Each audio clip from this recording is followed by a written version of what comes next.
नमस्कार मुलांनो, नागरिकशास्त्रामधील पाठ क्रमांक 2 संविधानाची उद्देशिका आपण अभ्यासलेला आहे।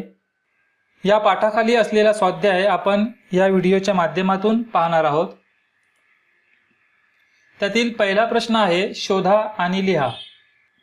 देशातील सर्व नागरिकांविषयी आणि परस्परांविषयी आत्मीयतेची भावना असणे या अर्थाचा शब्द आपल्याला या कोष्टकामध्ये शोधायचा आहे आणि या अर्थाचा शब्द आहे बंधुभाव, म्हणून याचं उत्तर आहे बंधुभाव।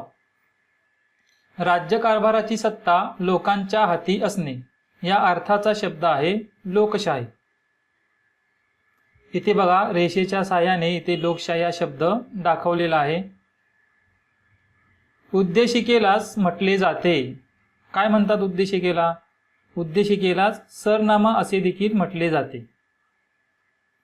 सर्व धर्मांना समान मानणे या अर्थाचा शब्द आहे धर्मनिरपेक्ष।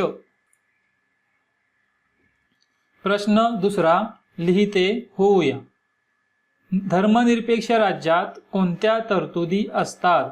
उत्तर, धर्मनिरपेक्ष राज्यात पुढील तरतुदी असतात। राज्यातील सर्व धर्मांना समान मानले जाते।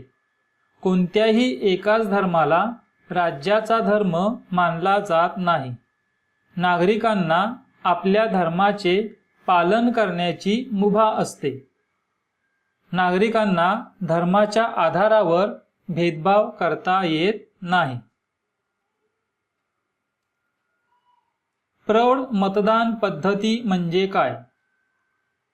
याचं उत्तर, वयाची 18 वर्षे पूर्ण करणाऱ्या सर्व भारतीय नागरिकांना मतदान करण्याचा जो अधिकार देण्यात आला आहे त्यालाच प्रौढ मतदान पद्धती असे म्हणतात। हा अधिकार देताना त्या व्यक्तीचे शिक्षण, जात, धर्म अशा कोणत्याही बाबी विचारात घेतल्या जात नाहीत। राज्यकारभारात भाग घेण्याचा सर्वांना समान हक्क आहे। आर्थिक न्यायामुळे नागरिकांना कोणते हक्क मिळतात? आर्थिक न्यायानुसार देशातील प्रत्येक नागरिकाला स्वतःचे व कुटुंबाचे पालन पोषण करण्यासाठी उपजीविकेचे साधन मिळवण्याचा हक्क देण्यात आला आहे। दारिद्र्यामुळे निर्माण होणाऱ्या भूक, उपासमार, कुपोषण अशा समस्या देशात असू नयेत हा यामागे उद्देश आहे। चौथा, समाजात व्यक्तिप्रतिष्ठा कशी निर्माण होईल?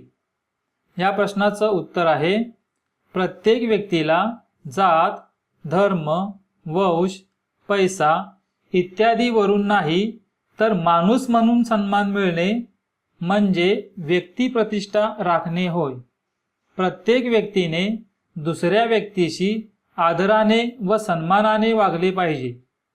जेव्हा प्रत्येक व्यक्ती दुसऱ्या व्यक्तीच्या स्वातंत्र्य व हक्कांचा सन्मान करील तेव्हा समाजात व्यक्तिप्रतिष्ठा निर्माण होईल।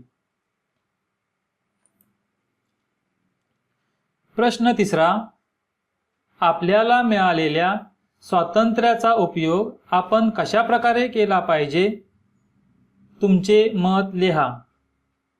उत्तर, नागरिकांना आपला सर्वांगीण विकास करता यावा यासाठी संविधानाने आपल्याला स्वातंत्र्याचा अधिकार दिलेला आहे। समाजातील चांगल्या वाईट घटनांवर आपले विचार मांडावेत। समाजासाठी चांगले कार्य करण्याचा प्रयत्न करावा। समाजातील दुर्बल लोकांचे स्वातंत्र्य आपण जपले पाहिजे। सण उत्सव, सार्वजनिक सभा संमेलने, वाहतूक अशा सर्व ठिकाणी तेथील नियमांचे आपण पालन केले पाहिजे, तरच प्रत्येकाच्या स्वातंत्र्याची जपणूक होईल।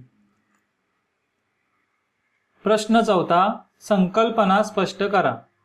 त्यातील पहिला, समाजवादी राज्य।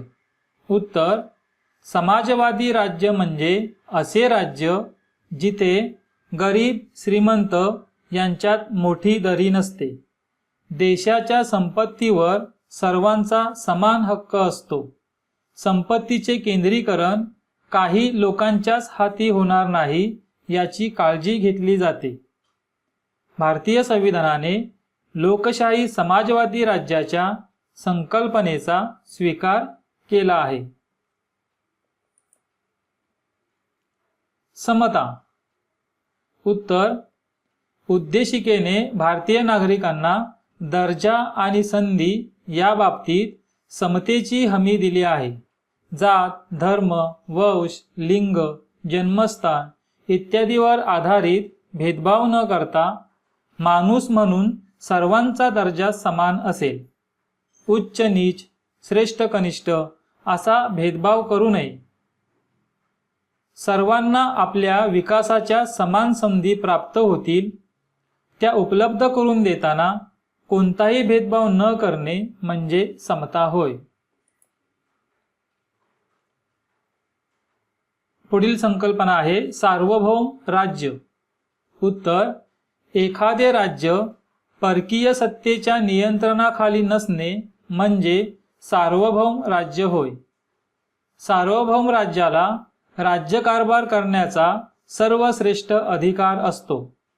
सार्वभौम राज्यात जनता सार्वभौम असून कायदे करण्याचा अधिकार जनतेच्या प्रतिनिधींना असतो.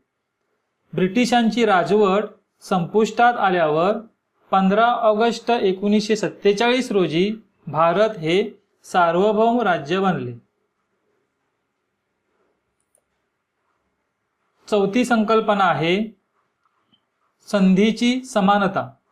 उत्तर.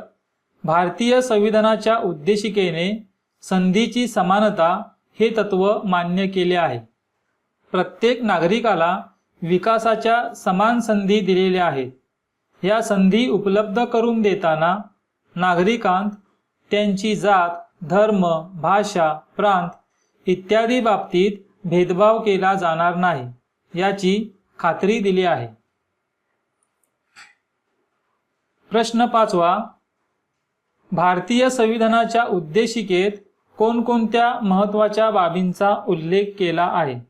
उत्तर. भारतीय संविधानाच्या उद्देशिकेत पुढील महत्त्वाच्या बाबींचा उल्लेख केला आहे. उद्देशिकेची सुरुवात आम्ही भारताचे लोक या शब्दांनी होते, तर शेवट जनतेचे हे संविधान स्वतःस अर्पण या शब्दांनी होतो. आपण सर्व भारताचे नागरिक असून न्याय, स्वातंत्र्य आणि समता ही उद्दिष्ट साध्य करायची आहेत याची हमी दिली आहे. भारत एक सार्वभौम, समाजवादी, धर्मनिरपेक्ष, लोकशाही गणराज्य निर्माण करण्याचा निर्धार व्यक्त करण्यात आला आहे.